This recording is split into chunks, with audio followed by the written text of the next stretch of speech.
अब हम जो नेक्स्ट टॉपिक कर रहे हैं वो ये कर रहे हैं कि जो इंपॉर्टेंट फैक्ट्स हैं गॉस लॉ के अबाउट, क्योंकि गॉस लॉ देखिए जितना आसान दिखता है आपका ये दिखता है गॉस लॉ कि जो टोटल इलेक्ट्रिक फ्लक्स किसी भी क्लोज सरफेस से पास होता है वो किसके इक्विवेलेंट होता है 1/ε0 times of the total charge enclose by the surface if this surface is place in vacuum. तो किसी भी क्लोज सरफेस से निकलने वाला फ्लक्स दो बातों पे डिपेंड करता है कि उसने टोटल कितना चार्ज इनक्लोज किया और वो किस मीडियम में रखा गया है। तो जितना ही गॉस लॉ आसान दिखता है आपको ये उतना अप्लाई होता नहीं है आसानी से। बहुत सारे मिसकंसेप्शन इसके बारे में बन जाते हैं गॉस लॉ के बारे में बच्चों के दिमाग में। बच्चा सिंपल सिंपल समझता है। तो कुछ मैं इंपॉर्टेंट फैक्ट्स के अबाउट डील करूंगा आज गॉस लॉ के बारे में। गॉस लॉ के कुछ इंपॉर्टेंट पॉइंट्स आपको बताऊंगा, तो आपको ही ध्यान रखने हैं ना, points regarding about a Gauss law. तो इसको हम बोलेंगे इंपॉर्टेंट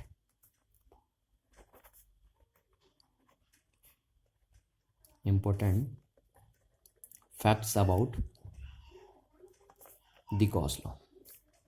गॉस लॉ से रिलेटेड हम इंपॉर्टेंट फैक्ट बताएंगे आज। देखिए अब पहला फैक्ट जो है वो क्या है, देखिए ध्यान से देखते रहना गॉस लॉ से रिलेटेड कौन कौन से फैक्ट हैं। पहला, अगर सपोज मेरे पास कोई एक चार्ज ये है क्यू और मैंने ये सर्किल बनाया और मैंने कहा भैया इस क्लोज सरफेस से कितना फ्लक्स निकल रहा है, तो आपका आंसर है कि जो फ्लक्स निकल रहा है वो φ1 मैंने माना तो उसकी वैल्यू आएगी Q/ε0। ठीक, तो अगर मैं आपसे पूछूं कि इस सरफेस से कितना फ्लक्स निकलेगा, अगर इसने भी क्यू चार्ज को इनक्लोज किया है तो इस सरफेस से कितना फ्लक्स निकलेगा। देखिए छोटी सरफेस थी, बड़ी सरफेस मैंने बना दी। अब मैं पूछ रहा हूँ इस सरफेस से तो इतना फ्लक्स निकला, आपने गॉस लॉ से लगाया, तो मैं कह रहा इस सरफेस से कितना फ्लक्स निकलेगा। ये थोड़ा शेप में ज़्यादा बड़ा है तो इस क्लोज सरफेस से कितना फ्लक्स निकलेगा। तो आप आंसर दिए, आपने बोला φ2 और इस φ2 की वैल्यू भी क्या हो गया अगेन Q/ε0। अब ऐसे कैसे पॉसिबल हो गया, तो देखो क्यों हुआ, दोनों में फ्लक्स बराबर क्यों आया, चाहे शेप छोटी हो या बड़ी हो फ्लक्स बराबर क्यों आया। तो आप देख सकते हैं, देखिए अगर सपोज ये 5 इलेक्ट्रिक फील्ड लाइंस निकाल रहा है इस तरीके से, मतलब ये मैंने बनाया 1 2 3 4 5 6 7 इलेक्ट्रिक फील्ड लाइंस निकाल रहा है इस सरफेस से। तो इस सरफेस से जो number of electric field lines निकल रही है वो 7 है, और number of electric field lines को तो हम क्या कॉल करते हैं, फ्लक्स। तो 7 फ्लक्स निकल रहा है इस सरफेस से। तो अगर आप इस सरफेस को बड़ा भी ले लेते हैं, देखिए इस सरफेस को आप बड़ा भी ले लेते हैं तो भी फ्लक्स कितना निकल रहा है, तो भी फ्लक्स 7 ही तो निकल रहा है। तो इसका मतलब है किसी भी क्लोज सरफेस से निकलने वाला फ्लक्स इस बात पे डिपेंड नहीं करता कि उस क्लोज सरफेस का साइज क्या है ना। दूसरा पॉइंट हम यहाँ पे बात कर लेते हैं, इसी चीज़ में एक साथ डील कर लेंगे दोनों को। देखिए अगर मैं बोल रहा हूँ एक पॉइंट चार्ज है और ये पॉइंट चार्ज इस क्लोज सरफेस से गिरा हुआ है जो स्फीयर शेप का है, तो इससे जो फ्लक्स निकल रहा है सपोज मैंने उसको बोला कितना आएगा φ1 Q/ε0 according to Gauss law. अब मैंने ये कर दिया कि सरफेस मैंने ये कर दी, ट्रायंगल कर दी, तो अब कितना फ्लक्स निकलेगा, तो उस फ्लक्स का नाम मैंने φ2 बोल दिया कि जो ट्रायंगल से कितना फ्लक्स निकलेगा।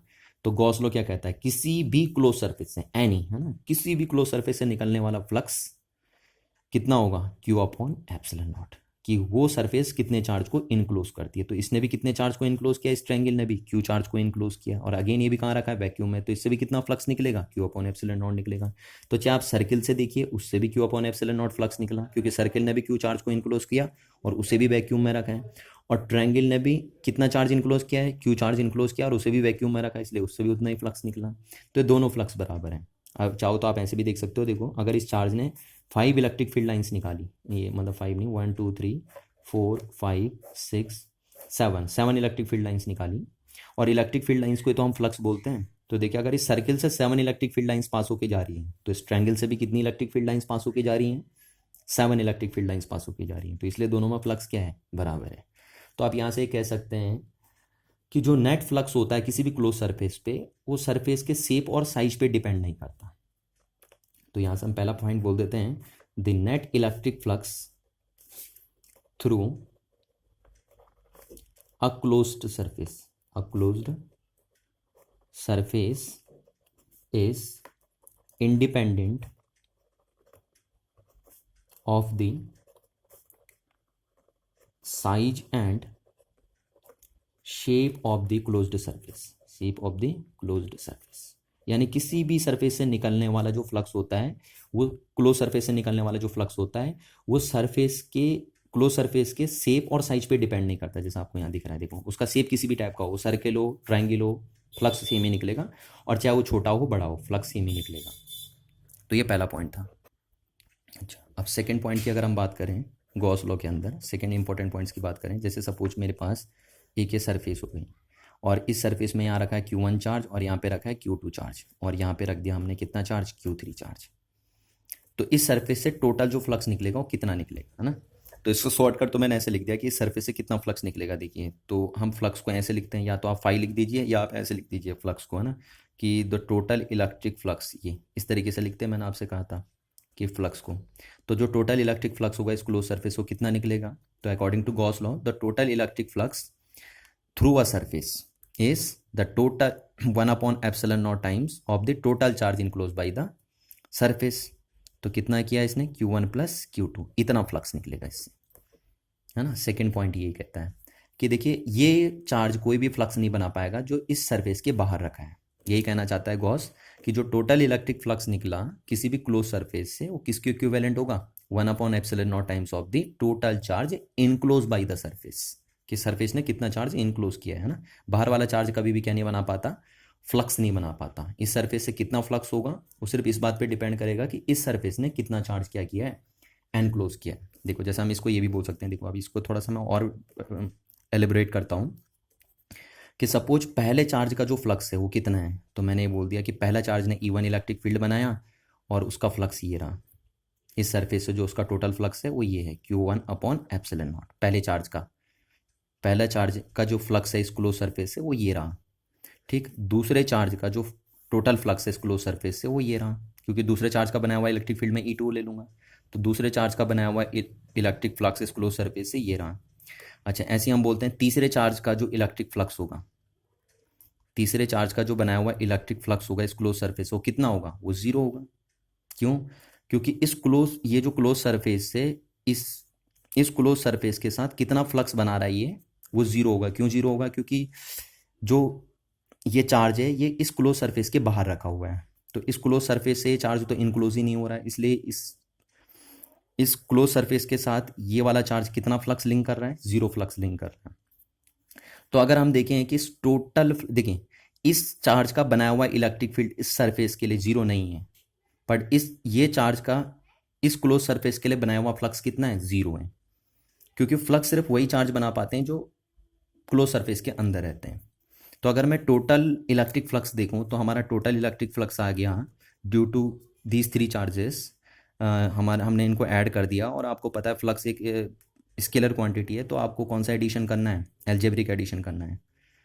तो ये आपने तीनों का फ्लक्स निकाल दिया, टोटल फ्लक्स हो गया, ये आपका टोटल फ्लक्स बना। और ये कितना आएगा, देखिए Q1/ε0 प्लस Q2/ε0।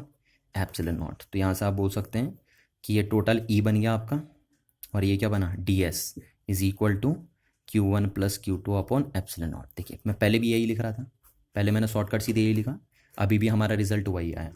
तो यहाँ से हम कह सकते हैं कि जब आपको ये बात ध्यान रखनी है कि देखिए जब हम गॉस लॉ लिखते हैं तो गॉस लॉ में जो ये लेफ्ट हैंड साइड में जो ई आता है, ये ई जो आता है ये क्या है, total electric field due to all the charges.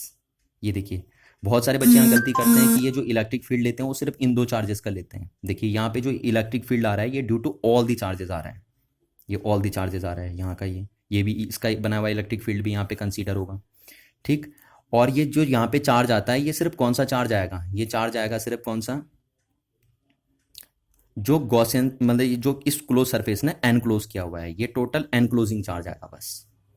तो इन दो बातों को आपको ध्यान रखना है कि गॉस लॉ में जो लेफ्ट हैंड साइड में ई बनता है ये due to all the charges बनता है, जबकि राइट हैंड साइड में जो चार्ज लिखा जाता है कि टोटल चार्ज सिर्फ वो होता है जो गॉस मतलब क्लोज सरफेस के अंदर आता है। तो देखिए इस पॉइंट को हम ऐसे करके रीड कर लेंगे, तो हम इसको सेकंड पॉइंट बना के लिख देते हैं गॉस लॉ में, कि ये था हमने ऐसे लिखा था, है ना, E.ds is equals to Q/ε0। तो इसमें आपको ध्यान रखना है कि जो Q होता है ये सिर्फ वो टोटल चार्ज होता है जो क्लोज सरफेस एनक्लोज करती है, अपने अंदर लेती आती है, यानी ये एनक्लोजिंग चार्ज है टोटल। और ये जो इलेक्ट्रिक फील्ड है due to all the charges है, चाहे आउटसाइड है या इनसाइड है। तो इस बात को हम लिख देते हैं कि in Gauss law the electric field E on left hand side is due to all the charges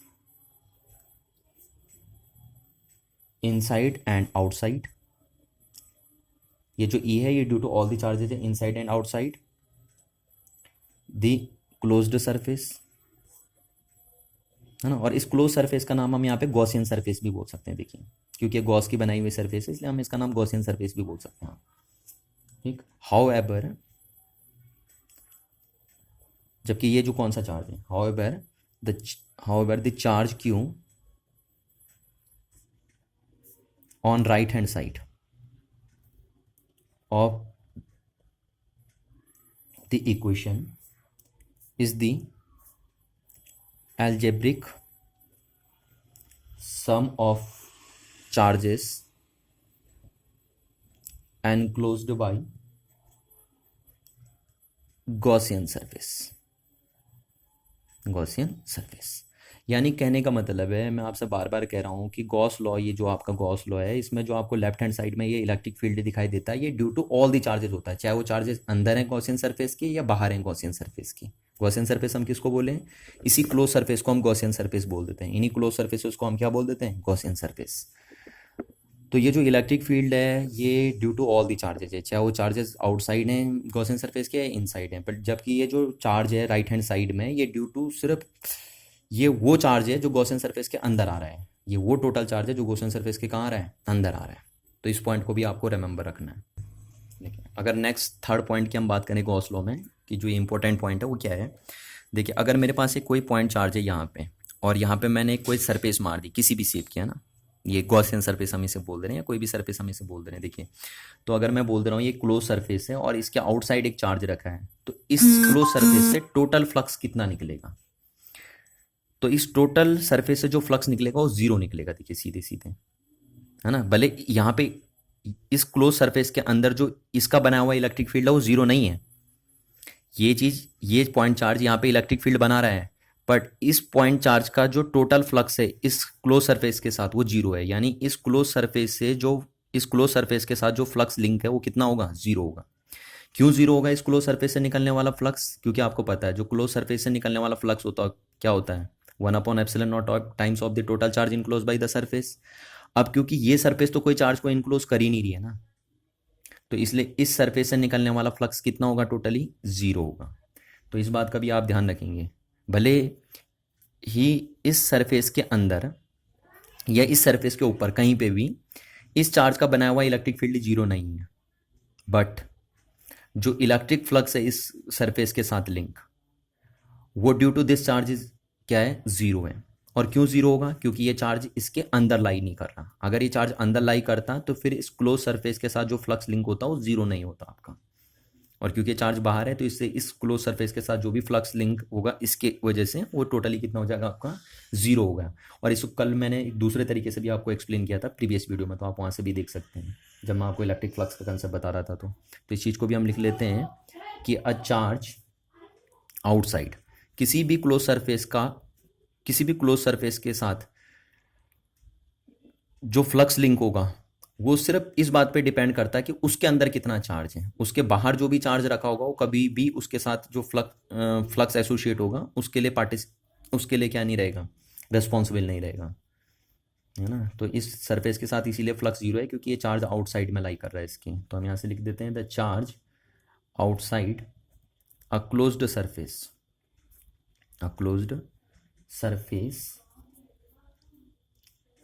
having no charge inside does not affect the net electric flux of the surface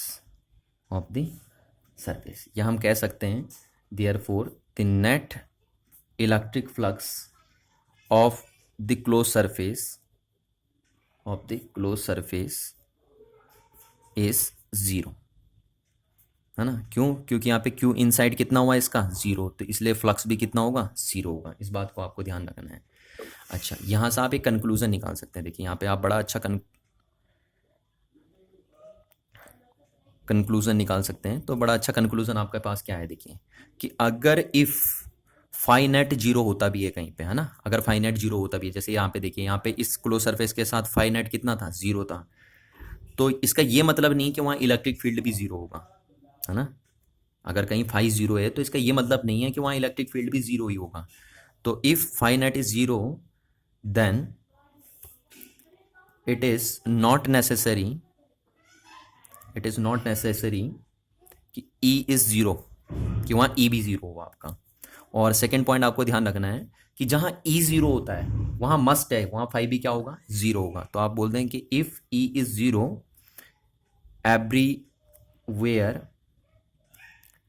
closed surfaced, then it is necessarily that phi is also be zero, कि कहीं अगर E zero है तो must है वहाँ पे क्या होगा, फाई भी आपका क्या होगा, जीरो होगा।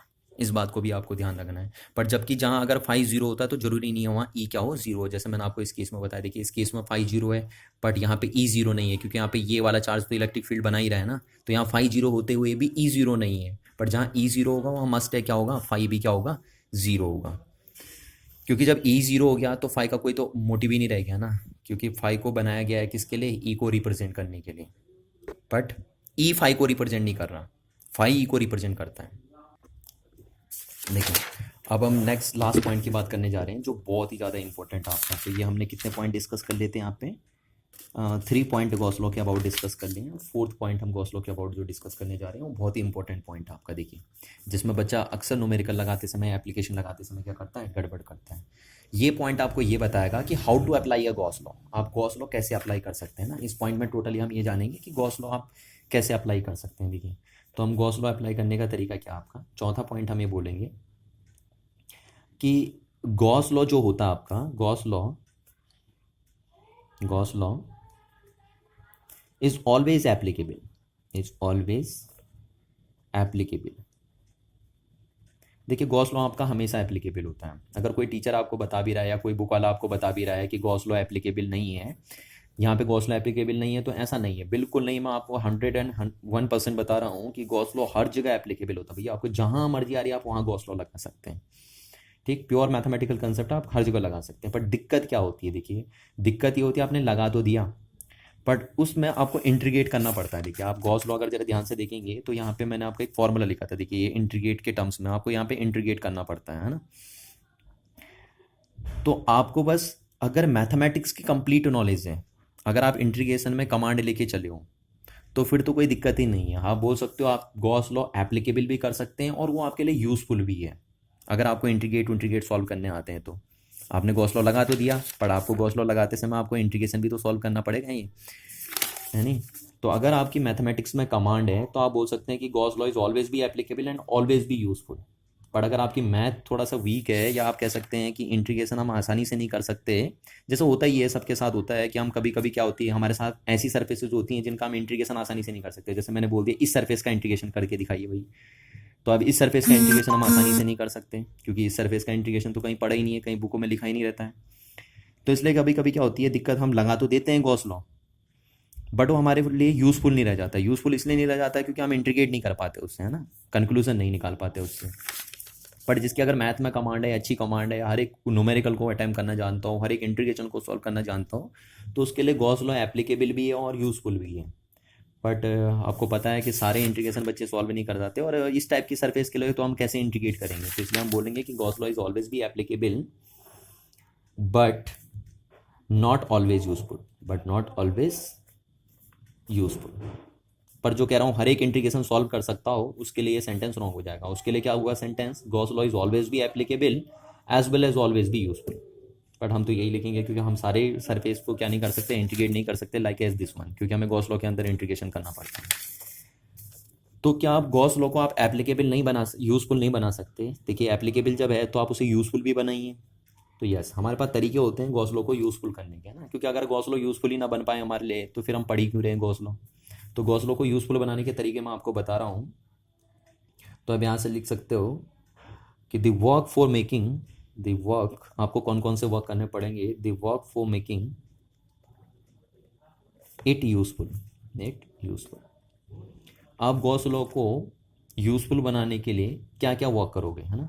तो कौन कौन से हम वर्क करते हैं, 3-4 वर्क हम करते हैं, तो आपको ध्यान से देखना है। पहली चीज़, क्या क्या वर्क करते हैं हम गॉस लॉ को क्या करने के लिए, यूज़फुल करने के लिए, ताकि आपका गॉस लॉ यूज़फुल हो।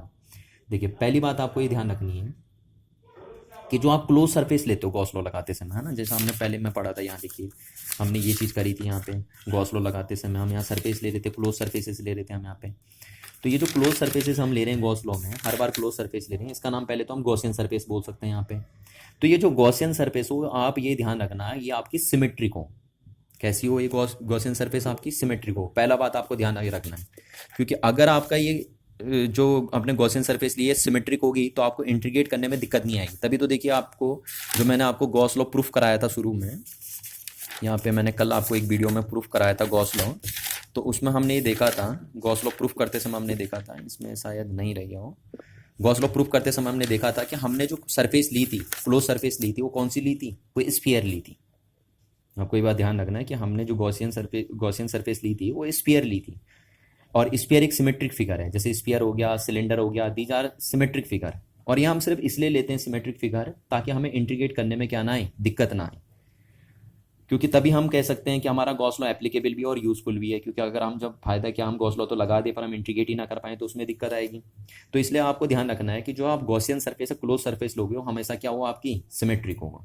तो आप ये पहला पॉइंट ये लिखेंगे कि आप ऑलवेज ट्राई करेंगे कि गॉसियन सरफेस या क्लोज सरफेस आपकी क्या हो, जिसको आप गॉसियन सरफेस भी कॉल करते हैं, है ना, ये कैसी हो, शुड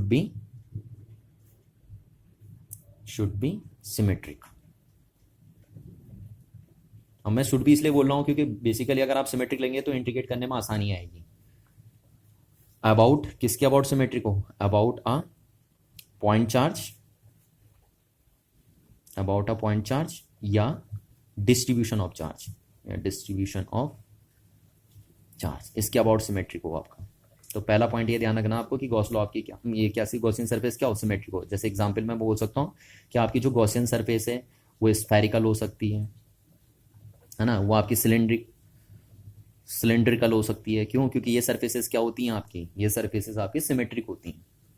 तो जो भी गॉसियन सरफेस आप लोगे वो पॉइंट चार्ज के अबाउट क्या होनी चाहिए, सिमेट्रिक होनी चाहिए, ताकि आपको इंटीग्रेट करने में आसानी हो जाए। जैसे आप सीधे सीधे बोल सकते हो कि स्फीयर का जो सरफेस इंटीग्रेशन होगा, सरफेस इंटीग्रल की वैल्यू आएगी, वो कितनी आएगी, 4πr²। तो आप इजीली इंटीग्रेट कर पाएंगे। इसीलिए हम क्या करते हैं, गॉसियन सरफेस को सिमेट्रिक लेने की कोशिश करते हैं पूरी, ताकि वो यूजफुल बन पाए हमारा।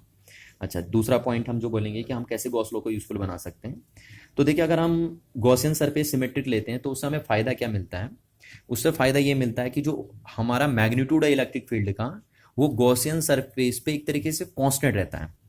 या अगर नहीं भी रहता है तो आपको ध्यान रखना है कि आपको गॉसियन सरफेस इस तरीके से चूज करनी है कि जो इलेक्ट्रिक फील्ड की वैल्यू हो गॉसियन सरफेस के ऊपर हर एक पॉइंट पे वो कांस्टेंट रहे, ताकि फिर अगेन आपको यहाँ मैं कह रहा हूँ इंटीग्रेट करने में दिक्कत नहीं आए। क्योंकि अगर गॉसियन सरफेस के ऊपर हर एक पॉइंट पे इलेक्ट्रिक फील्ड की वैल्यू सेम रहेगी तो आप इसको यहाँ से बाहर लिख सकते हैं और तब आसानी से आप इंटीग्रेट कर सकते हैं। क्योंकि अगर इलेक्ट्रिक फील्ड हर एक पॉइंट पे गॉसियन सरफेस के ऊपर कांस्टेंट हो गया तो फिर कांस्टेंट बाहर आ जाएगा और आप सिर्फ सरफेस इंटीग्रल करेंगे, फिर तब आप इलेक्ट्रिक फील्ड का सरफेस इंटीग्रेशन नहीं करेंगे, डायरेक्ट क्या करेंगे, सरफेस का इंटीग्रेशन करेंगे।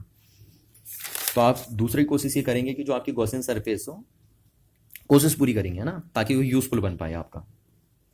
तो आप ये ट्राई करेंगे कि जो मैग्नीट्यूड हो, पहले तो डायरेक्शन का भी ट्राई करेंगे आप, बट फिलहाल अभी मैं मैग्नीट्यूड की बात कर देता हूँ, डायरेक्शन के बाद नेक्स्ट पॉइंट में करूँगा। Magnitude of E is constant at all the points on the Gaussian surface. यानी गॉसियन सरफेस के हर एक पॉइंट पे आप ट्राई करेंगे कि इलेक्ट्रिक फील्ड का मैग्नीट्यूड क्या रहे, कांस्टेंट रहे, ताकि आप इजीली क्या कर पाएँ, इंटीग्रेट करके गॉस लॉ को एप्लीकेबल के साथ साथ यूजफुल भी बना पाएँ। थर्ड पॉइंट जो हम बोलेंगे वो क्या है,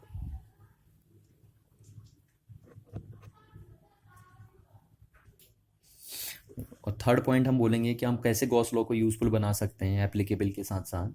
तो आपको एक बात और ध्यान रखनी है कि गॉसियन सरफेस आपको सिमेट्रिक के साथ साथ ऐसे भी ध्यान रखनी है कि गॉसियन सरफेस हमारी ऐसी हो, क्योंकि मैं आपको एक बात बता दूं वैसे कि आप अगर सिमेट्रिक लेते हैं तो ये पॉइंट आपका खुद ही हो जाएगा, उसके अंदर खुद ही इंक्लूड हो जाएगा जो मैं बताने जा रहा हूँ यहाँ पे, ये पॉइंट है ना। बस आपको ध्यान रखना है कि गॉसियन सरफेस आपकी सिमेट्रिक होनी चाहिए पॉइंट चार्ज के अबाउट या डिस्ट्रीब्यूशन ऑफ चार्ज के अबाउट। तो ये पॉइंट उसके अंदर खुद ही इंक्लूड हो जाएगा, पर मैं इसको अलग से भी लिख देता हूँ कि आपकी गॉसियन सरफेस ऐसी हो कि उस गॉसियन सरफेस में जो इलेक्ट्रिक फील्ड की वैल्यू हो, उस गॉसियन सरफेस के ऊपर जो इलेक्ट्रिक फील्ड की वैल्यू हो और जो एरिया वेक्टर हो वो हमेशा सिमेट्रिक रहे। यानी कहने का मतलब है आप ट्राई ये करेंगे कि जो इलेक्ट्रिक फील्ड गॉसियन सरफेस के ऊपर हो और जो एरिया वेक्टर हो उन दोनों की डायरेक्शन हमेशा क्या रहे, सेम रहे, ताकि उनके बीच में जो एंगल है वो फिक्स हो। तो हम यहाँ से बोल सकते हैं the angle between electric field vector and area vector over the Gaussian surface should be symmetric. वो भी सिमेट्रिक हो ना, ट्राई ये करेंगे आप पूरा सिमेट्रिक मतलब सेम हो, ना रह पाए सेम हो अलग बात है। जैसे आप ये बोल सकते हो कि ई एंड एस के बीच का एंगल कितना हो, थीटा जो होगा, थीटा बोलते हैं हम इन दोनों के बीच का एंगल, वो या तो 90 डिग्री हो या आपका थीटा कितना हो 0 डिग्री हो, मतलब जो भी हो फिक्स वैल्यू हो एक। ट्राई ये करेंगे आप, क्योंकि इससे क्या होगा आपका इंटीग्रेशन करने में दिक्कत नहीं आएगी, और फिर मैं वही कह रहा हूँ आपसे कि गॉस लॉ एप्लीकेबल के साथ साथ यूजफुल भी हो पाएगा आपका, ताकि आपको इंटीग्रेशन करने में दिक्कत नहीं आएगी। तो आप बोल सकते हैं कि हमारा गॉस लॉ के एप्लीकेबल के साथ साथ यूजफुल भी बन पा रहा है। तो आप थर्ड पॉइंट ये भी ध्यान रखेंगे कि जो गॉसियन सरफेस हो वो ऐसी हो आपकी कि उसके ऊपर जो इलेक्ट्रिक फील्ड और एरिया वेक्टर की डायरेक्शन हो वो सिमेट्रिक हो या कांस्टेंट रहे हमेशा। और लास्ट पॉइंट मैं आपको बता दूं कि जो लास्ट पॉइंट इसके अबाउट है, आपको ये ध्यान रखना है कि जो गॉसियन सरफेस बने, लास्ट पॉइंट में आपको ध्यान रखना है कि जो गॉसियन सरफेस बने वो इस तरीके से बने कि वो पॉइंट चार्ज या डिस्ट्रीब्यूशन ऑफ चार्ज को क्या ना करे, क्रॉस ना करे। जैसे सपोज मेरे पास ये डिस्ट्रीब्यूशन ऑफ चार्ज है ना, चार्ज भी हो सकता है, डिस्ट्रीब्यूशन ऑफ चार्ज भी हो सकता है, तो आप गॉसियन सरफेस ऐसे नहीं बना देंगे, कुछ इस तरीके से नहीं बनाएंगे। क्यों? ये चार्ज को क्रॉस कर, ये चार्ज को क्या कर दे रहा है, क्रॉस कर दे रहा है। तो चार्ज को क्रॉस करते हुए गॉसियन सरफेस मत बनाइए आप कभी भी। या जैसे मैंने इसके लिए बना दिया, इस चार्ज के लिए गॉसियन सरफेस बना दी, ये पॉइंट चार्ज है और मैंने कहा इसके लिए गॉसियन सरफेस बनानी है, तो आपने ऐसी बना दी गॉसियन सरफेस। नहीं, देखिए आप गॉसियन सरफेस हमेशा ऐसी बनाएंगे कि वो चार्ज को या डिस्ट्रीब्यूशन ऑफ चार्ज को इनक्लोज करते हुए चले, है ना, क्योंकि आप गॉसियन सरफेस में बार बार आप कह रहे हो गॉस लॉ लगाते समय एनक्लोज द चार्ज। तो आप अगर गॉसियन सरफेस बनाएंगे इस चार्ज के लिए, तो आप चार्ज को एनक्लोज करते हुए बनाएंगे, इस तरीके से बनाएंगे, ना कि चार्ज को क्रॉस करते हुए बनाएंगे। तो आपको ये बात भी ध्यान रखनी है कि गॉसियन सरफेस कभी भी चार्ज को क्या ना करे, क्रॉस ना करे। क्योंकि अगर ये क्रॉस करती हैं, देखिए अगर ये क्रॉस करती हैं तो क्रॉसिंग पॉइंट पे जब ये यहाँ पे कोई इलेक्ट्रिक फील्ड की वैल्यू नहीं बन पाएगी आपके पास, है ना, एक डेफिनेट वैल्यू क्रॉसिंग पॉइंट पे इलेक्ट्रिक फील्ड की नहीं बन पाएगी।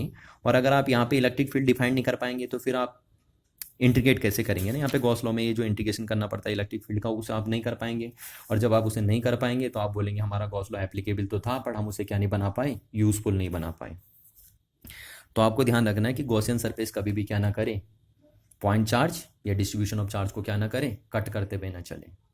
तो इसको भी हम लिख लेते हैं कि take care to see that Gaussian surface chosen does not pass through any discrete charge, किसी भी चार्ज पॉइंट चार्ज हो या चाहे डिस्ट्रीब्यूशन ऑफ चार्ज हो उससे पास होते हुए ना जाए आपकी Gaussian surface. And full stop के बाद लिख देंगे, क्योंकि अगर ऐसा आप करते हैं तो क्या होता है, दिस इज बिकॉज, ऐसा क्यों नहीं करना आपको, this is because electric field is not well defined at the location of the charge, है ना। देखिए क्योंकि अगर मैंने क्या कहा आपसे कि कभी भी जो गॉसियन सरफेस हो वो चार्ज को क्रॉस करते हुए ना जाए। देखिए क्योंकि अगर आपने बना दिया तो क्या होगा, अगर यहाँ पे क्रॉस कर रहा है तो इस क्रॉसिंग पॉइंट पे इलेक्ट्रिक फील्ड की कोई डेफिनेट वैल्यू नहीं होती। किसी भी चार्ज के ऊपर इलेक्ट्रिक फील्ड आप डिफाइन नहीं कर सकते ना। आप ये जैसे चार्ज है तो इसका इलेक्ट्रिक फील्ड यहाँ पे डिफाइंड होगा, यहाँ पे डिफाइंड होगा। अगर मैं बोलूँ ये चार्ज और इसका इलेक्ट्रिक फील्ड इसी के ऊपर डिफाइन कर दो तो आप डिफाइन ही नहीं कर पाएंगे। तो इसका मतलब इस पॉइंट पे इलेक्ट्रिक फील्ड आप डिफाइन ही नहीं कर पाएंगे। और जब आप इस पॉइंट पे इलेक्ट्रिक फील्ड डिफाइन नहीं कर पाएंगे तो आप गॉसियन सरफेस को इंटीग्रेट कैसे कर लेंगे, क्योंकि गॉसियन सरफेस को जब आप इंटीग्रेट करोगे तो इलेक्ट्रिक फील्ड के रिस्पेक्ट में तो करोगे। और यहाँ पे आपने एक गॉसियन सरफेस बना दी चार्ज को क्रॉस करते हुए, और यहाँ पे आप इलेक्ट्रिक फील्ड ही डिफाइन नहीं कर पा रहे हो, तो आप इस इंटीग्रेशन को क्या नहीं कर पाएंगे, सॉल्व नहीं कर पाएंगे, या डिफाइन ही नहीं कर पाएंगे। और अगर आप डिफाइन नहीं कर पाएंगे तो अगेन वी से कि इट इज़ एप्लीकेबल तो था, बट आप उसे क्या नहीं बना पाए, यूजफुल नहीं बना पाए। तो अगर आपको गॉस लॉ एप्लीकेबल के साथ साथ यूजफुल भी बनाना है, तो आपको ये 4 पॉइंट देखने हैं ध्यान से, है ना। ये 4 पॉइंट आपको हमेशा रिमेंबर रखने हैं कि पहली जो आपकी गॉसियन सरफेस हो वो सिमेट्रिक हो पॉइंट चार्ज के अबाउट, या डिस्ट्रीब्यूशन ऑफ चार्ज के अबाउट, एक जैसापन उसमें हो, या तो स्पेरिकल हो, सिलेंड्रिकल हो, यानी ऐसी सरफेसेस हो, क्लोज सरफेस, जिनका हम इंटीग्रेशन इजीली सॉल्व कर पाएँ। दूसरा पॉइंट आपको ध्यान रखना है कि जो गॉसियन सरफेस इस तरीके से हो कि उस गॉसियन सरफेस के ऊपर जो इलेक्ट्रिक फील्ड की वैल्यू हो हमेशा क्या हो, कांस्टेंट हो। तीसरा पॉइंट आपको ध्यान रखना है कि जो इलेक्ट्रिक फील्ड वेक्टर है, क्योंकि देखो आपको गॉस के लॉ में बार बार ये दिखाई दे रहा है, देखिए इलेक्ट्रिक फील्ड वेक्टर और एरिया वेक्टर के बीच का एंगल दिखाई दे रहा है।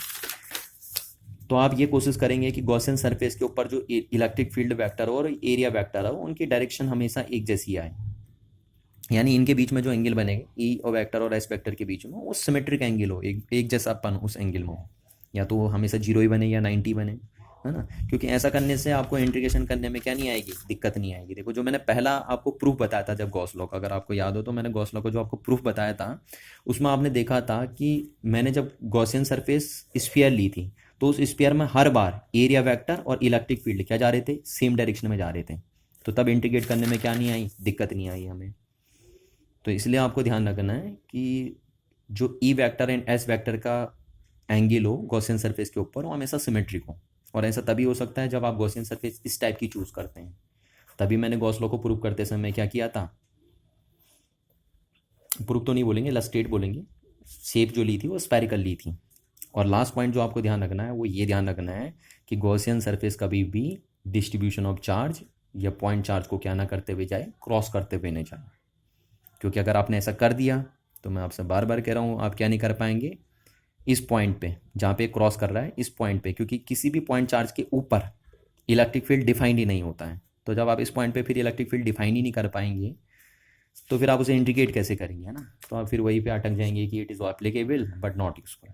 तो मैं आपसे बार बार कह रहा हूँ हमने काम किसके लिए किया है, यूजफुल बनाने के लिए किया है। तो अगर आप ये बातें फॉलो करते हुए चलते हैं तो आपका गॉस लॉ एप्लीकेबल के साथ साथ यूजफुल भी हो जाता है।